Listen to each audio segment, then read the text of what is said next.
তোমার চিন্তাধারাই হচ্ছে তোমার আসল আত্মবিশ্বাস। প্রতিটা দিন চেঞ্জ হয়ে যাচ্ছে। দেখতে দেখতে 2024 সালটিও শেষ হয়ে গেল। মাত্র অল্প কয়েকটা দিন আছে, 2025 সাল এসে গেল। নিজেকে কতটুকু প্রস্তুত করেছো নতুন বছরের জন্য?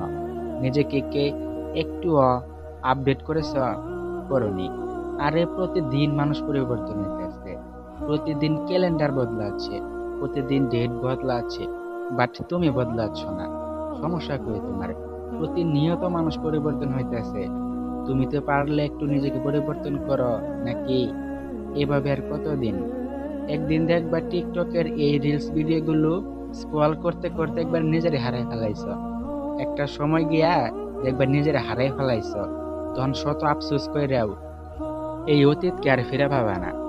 যতই আফসোস করো তখনকার সময় থাকতে যদি কাজে না লাগাও, তাহলে পরে গিয়া শত আফসোস করে কোনো লাভ হবে না। কি ফায়দা হচ্ছে? সারাটা দিন রিলস ভিডিও দেখতেছ, টিকটক দেখতেছ, পানি ভিডিও দেখতেছ, পড়তে বসলেই যত শরীরে রাশলামি, যত খারাপ লাগা, যত অলসতা। কেন রে ভাই? জীবনে কি কিছু করার স্বপ্ন নাই নাকি? আরে ভাই, TikTok video, reel video, funny video, যাই বলো না কেন, সোশ্যাল মিডিয়াতে সারা জীবনই থেকে যাবে। এটা কখনো সেখান থেকে হারাবে না।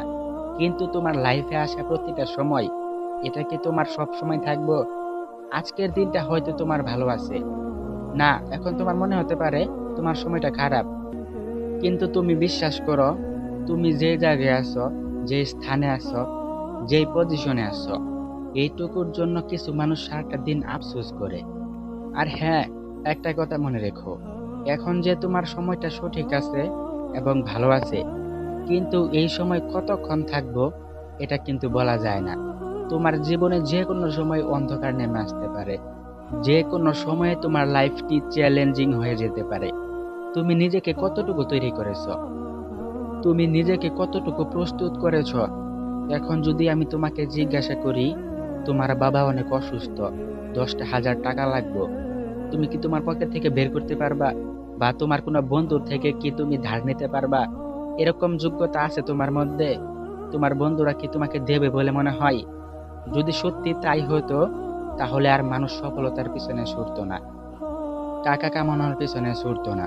তোমার মতো সারাদিন মানুষ অলসতা করে দিন কাটাতো।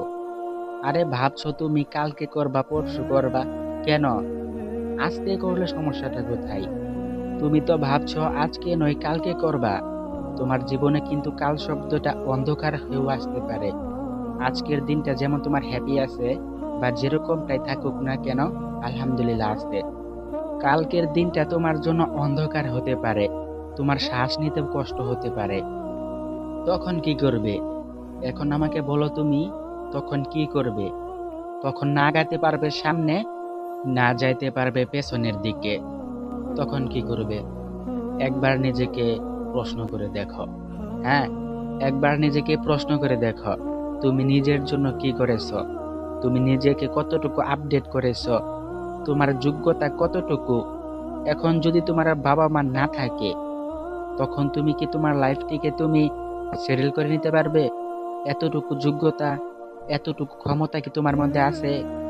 আমি জানি তোমার মধ্যে এতটুকু ক্ষমতা নাই, এতটুকু যোগ্যতা নাই।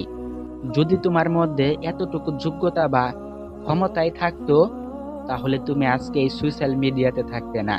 কারণ বুদ্ধিমান মানুষেরা অপ্রয়োজনে কখনো সোশ্যাল মিডিয়াতে সময় নষ্ট করে না। প্রয়োজনে ভালো বই পড়ে, জ্ঞান অর্জন করে, প্রয়োজনে তার ইবাদত করে। তোমার অতীতে যা হয়েছে তা তোমার রব ক্ষমা করে দিবেন, নিশ্চয় ক্ষমা করে দিবেন। কিন্তু তোমার সামনে আসা দিনগুলোকে কিন্তু তুমি পরিবর্তন করতে পারো। হ্যাঁ, একমাত্র তুমি পরিবর্তন করতে পারো। আল্লাহ তাআলাও তোমার সামনের দিনগুলোকে পরিবর্তন করে দিবেন না, যদি কিনা তুমি না চাও, যদি কিনা তোমাকে পরিবর্তন করার চেষ্টা না করো। তবে কিসের অপেক্ষা? কাল নামক শব্দটি তোমার জীবন থেকে ডিলিট করে দাও। আগামীকাল করব, পরশু করব, এই শব্দটিকে তোমার জীবন থেকে ডিলিট করে দাও। তুমি বিশ্বাস করো, এই শব্দটি যদি তোমার লাইফে থাকে, তাহলে আমি 100% গ্যারান্টি দিতে পারি, তুমি কখনোই কিছু করে দেখাতে পারবে না।